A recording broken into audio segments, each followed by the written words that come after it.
মেয়েরা কি রাতে চুল ছেড়ে দিয়ে ঘুমাতে পারবে? সবাসের সময় শরীরে যে কাপড় থাকে সেটা পরে নামাজ হবে কিনা যদি সেখানে কোনো নাপাক না লাগে? আমার বয়স 24, কিন্তু আমার অনেকগুলো চুল পেকে গিয়েছে, সেগুলো তুলে ফেলা বা কালার করা জায়েজ হবে কি? আমার স্বামীকে আমি অনেক ভালোবাসি, কিন্তু আমার স্বামী আমার প্রতি আন্তরিক নয়, আমার করণীয় কি? বাথরুমের বাইরে বিসমিল্লাহ বলে বাথরুমে ওযু করলে ওযু হবে? পরিবার অশান্তি দূর করার কিছু বিষয় বলুন।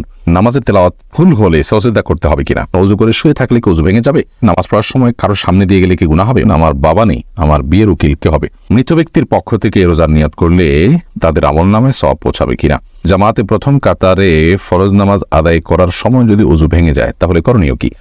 ফাইজিদুর রহমান আপনি লিখেছেন নামাজ পড়ার সময় কারো সামনে দিয়ে গেলে কি গুনাহ হবে? অবশ্যই গুনাহ হবে। নবী করিম সাল্লাল্লাহু আলাইহি ওয়াসাল্লাম বলেছেন কারো সামনে দিয়ে কেউ নামাজ পড়ছে তার সামনে এক পাশ থেকে আরেক পাশ যদি যান ক্রস করেন, এটার পাপের বোঝাটা কত বড় হবে এটা যদি কেউ জানতো তাহলে 40 পর্যন্ত সে দাঁড়িয়ে থাকতো, 40 দিন বা 40 বছর পর্যন্ত সে দাঁড়িয়ে থাকতো। সাইদা রত্না এই আইডি থেকে আপনি রেখেছেন আমরা একটা জমি কিনে অন্যের কাছে বেশি দামে বেচলে সেটা গুনাহ হবে না? গুনাহ হবে কেন? আপনি জমি কিনবেন, আগে জমিটা বুঝে নেবেন, নেওয়ার পর আপনি আরেকজনের কাছে সেল করবেন বেশি দামে, লাভ নিয়ে কোনো অসুবিধা নেই।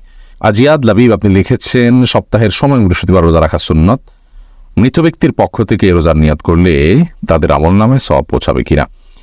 নফল আমল, বিশেষ করে সিয়ামের আমল মৃত ব্যক্তির তরফ থেকে করার ব্যাপার বিভিন্ন হাদিস পাওয়া যায়, বিধায় তাদের তরফ থেকে আপনি নফল রোজা রেখেই তাদেরকে সওয়াব পৌঁছানোর নিয়ত করতে পারেন, আমি তাহলে তাদের আমল নামাতে দিবেন ইনশাআল্লাহ। এরপরে পাপিয়া হাসান আপনি লিখেছেন আমার স্বামীর সিগারেট খাওয়া কিভাবে বন্ধ করব? আমি আর চেষ্টা করে পারছি না।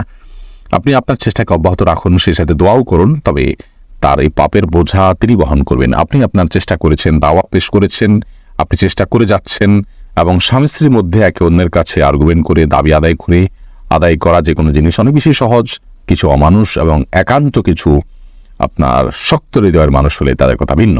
তো আপনি সেই চেষ্টাটা অব্যাহত রাখবেন। আপনার হাতে যে পাওয়ার আছে এজ এ স্ত্রী, আপনার স্বামীকে আর্গুমেন্ট করে, আবেদন করে, আবদারের মাধ্যমে, ভালোবাসার যে দাবি আছে সে দাবি দিয়ে আপনি তাকে আপনার কথা শোনানোর জন্য আপনি চেষ্টা করবেন বিনয়ের সাথে। সেই চেষ্টা আপনি অব্যাহত রাখলেন, তারপর না করলে তিনি পাপিষ্ট হবেন, আপনার কোনো দায় নেই, আপনি সবর করলে আল্লাহ তাআলা আপনাকে আজর দিবেন। তাজিদুল ইসলাম লস্কর আপনি লিখেছেন নামাজের তেলাওয়াত ভুল হলে সজদা করতে হবে কিনা? তেলাওয়াতের মধ্যে যদি বড় ভুল হয়, যেটাকে লাহনি জালি বলা হয়, অর্থের মধ্যে বিকৃতি ঘটে গেছে, আপনি অল্প একটু তেলাওয়াত করছেন সেখানে বড় ধরনের ত্রুটি ঘটে গেছে, তাহলে সেক্ষেত্রে তো আপনার সালাতই হবে না। আর যদি সামান্য ছোটখাটো ভুল হয়, একটু মদ গুন্নায় রিসিদি হয়, তাহলে তার ফলে কোনো অসুবিধা নেই, সজদা করতে হবে না তার জন্য। আর আলম আপনি লিখেছেন ওযু করে শুয়ে থাকলে কি ওযু ভেঙে যাবে? ঘুম না আসলে এমনি শুয়ে থাকলে না, ওযু করে যে শুয়ে থাকলে ওযু ভেঙে হয়ে যাবে এমন কোনো কথা নেই, বরং আপনার ওযু করে যদি আপনি শুয়ে ঘুমিয়ে পড়েন তাহলে সেক্ষেত্রে আপনার ওযু ভেঙে যাবে। আর যদি না ঘুমান, জেগে থাকেন, তাহলে ঘুম ভাঙবে না। এমডি আজিজুল ইসলাম হৃদয় আপনি লিখেছেন পরিবার অশান্তি দূর করার কিছু বিষয় বলুন। পরিবার অশান্তির জন্য দূর করার জন্য আমরা ইতিপূর্বে বলেছি স্বামী স্ত্রী উভয়ে দিন চর্চা করা, আল্লাহর কাছে পরিপূর্ণভাবে নিজেদেরকে সারেন্ডার করা, এটা জরুরি।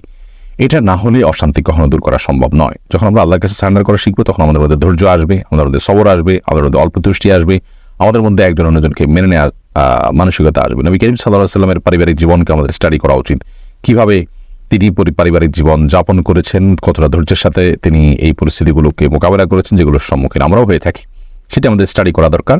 সেই সাথে বিবাহ থেকে নিয়ে বিবাহর পরে আল্লাহর নাফরমানি থেকে পরিবারগুলো দূরে থাকাও দরকার। যেখানে আল্লাহর নাফরমানি হয়ে থাকে সেখানে শান্তি থাকে না, যেন হারাম কাজ থেকে বেঁচে থাকলে ইনশাআল্লাহ বিদিন আল্লাহ রাব্বুল আলামিন শান্তি দান করবেন।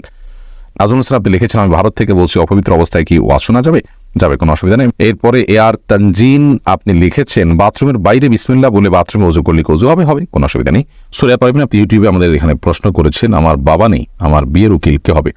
আপনার বাবা যদি না থাকেন তাহলে সেক্ষেত্রে আপনার চাচা হতে পারেন। নবী সাল্লাল্লাহু আলাইহি ওয়াসাল্লাম বলেছেন আম্মুর রাজুলে সিনওয়াবি, একজন ব্যক্তির বাবা না থাকলে তার চাচা হলেন বাবার মতো।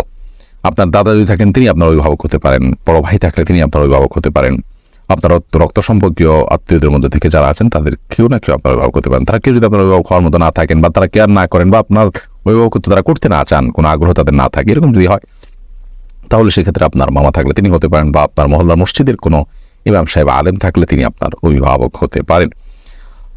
এর মধ্যে আপনি অচেনা অজানা আপনার অন্য কাউকে উকিল বানানোর প্রয়োজন নেই, বিশেষ করে যদি আপনার রক্ত সম্পর্কীয় আত্মীয়দের মধ্যে কেউ না কেউ থাকে। সঞ্জিদা জান্নাত সঞ্জু আপনি লিখেছেন আমার স্বামীকে আমি অনেক ভালোবাসি, কিন্তু আমার স্বামী আমার প্রতি আন্তরিক নয়, আমার করণীয় কি? আপনার স্বামী যদি আপনার প্রতি আন্তরিক না হন, আপনি তাকে অনেক বেশি ভালোবাসেন, তাহলে সেই ক্ষেত্রে আপনার স্বামীর ভালোবাসার জন্য আপনি নিজের পক্ষ থেকে যত চেষ্টা আছে আপনি করবেন, এবং আপনার চেষ্টা কোনো যেন ত্রুটি না থাকে আকৃষ্ট করার চেষ্টা করবেন, অন্যের মাধ্যমে তাকে আপনি সংশোধনের পথে আনার চেষ্টা করবেন। এটি আপনার কর্তব্যের অংশ। এরপরেও যদি তিনি আন্তরিক না হন, তাহলে সেক্ষেত্রে আল্লাহর কাছে অন্তত আপনার কোনো দায় থাকবে না। আপনি সবর করে তার সংসার যদি করেন, ইনশাআল্লাহ বিদিনিল্লাহ এই সবরের ফল আপনি দুনিয়াতে পাবেন, আখিরাতেও পাবেন ইনশাআল্লাহ। খাদিজা খানম আপনি লিখেছেন, জামাতে প্রথম কাতারে ফরজ নামাজ আদায় করার সময় যদি ওযু ভেঙে যায় তাহলে করণীয় কি? যদি ওযু ভেঙে যায় তাহলে আপনি কাতার ভেঙে ভেঙে বেরিয়ে যাবেন এবং ওযু করে এসে বাকি নামাজ পরিপূর্ণ করবেন। যদি এমন হয় পেছনে এত বেশি মানুষ, এত বেশি কাতার, যেগুলো ভেঙে যাওয়া খুব টাফ, অনেক মানুষ ডিস্টার্ব ফিল করবে, তাহলে আপনি ওই অবস্থায় বসে থাকলেন বা দাঁড়িয়ে থাকলেন, অপেক্ষা করলেন, সালাত কন্টিনিউ করবেন না, সালাত ভেঙে ফেলবেন। বিনা ওযুতে সালাত কন্টিনিউ করা উচিত নয়। আর যদি 1-2-4 কাতার থাকে, অর্থাৎ যাদেরকে হালকা করে আলতোভাবে তাদের থেকে বেরিয়ে যাওয়া সম্ভব, তাহলে সেটি করাই হলো ভালো এবং উচিত। সবজল হোসেন এআইডি থেকে আপনি লিখেছেন, সবাসের সময় শরীরে যে কাপড় থাকে সেটা পরে নামাজ হবে কিনা? যদি সেখানে কোনো নাপাক না লাগে ওইটা পরে নামাজ পড়লে নামাজ হবে। যদি আপনি এটাকে আলতোভাবে অনুভাবে রাখেন যে সেখানে কোনো নাপাক লাগলো না, তাতে কোনো অসুবিধা নেই, নামাজ হয়ে যাবে। সূরা ইয়াসিন আপনি লিখেছেন, আমার বয়স 24, কিন্তু আমার অনেকগুলো চুল পেকে গিয়েছে, সেগুলো তুলে ফেলা বা কালার করা জায়েজ হবে কি?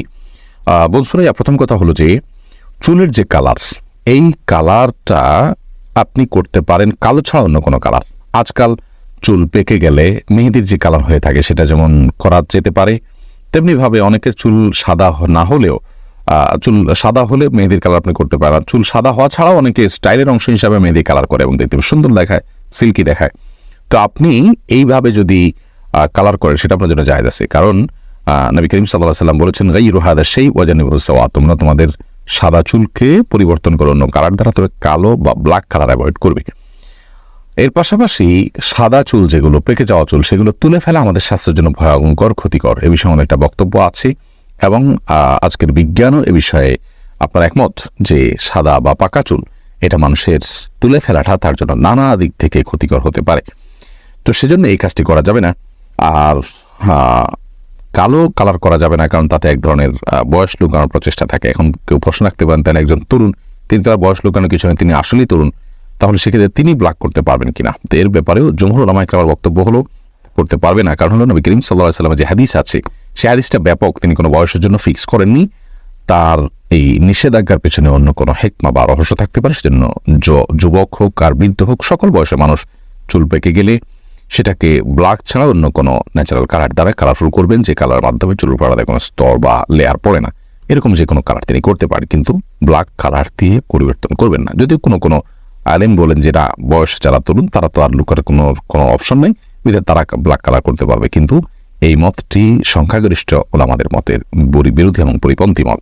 কামরুজ্জামান রনি লিখেছেন, মেয়েরা কি রাতে চুল ছেড়ে দিয়ে ঘুমাতে পারবে? কোনো অসুবিধা নেই।